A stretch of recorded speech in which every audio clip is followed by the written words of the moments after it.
Ohayo gozaimasu ka-farmer. Ready na ang ating transplanter. Magtatrabaho siya ngayon. Linggo ngayon.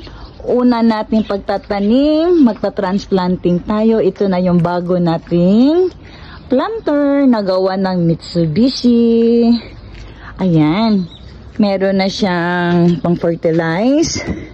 Kompleto na po yan, kaya medyo magaan tayo ngayon sa ating pagtatrabaho dahil kompleto na po ang mga equipments ng ating planter at ang model niya ay, yung unang planter din natin ay My Lady Lead. Pero new version na to siya. Ito yung new version ni My Lady Lead. At syempre gawa ng Mitsubishi Company na diyan nagtatrabaho ang aking mister na si Dana. Ayan.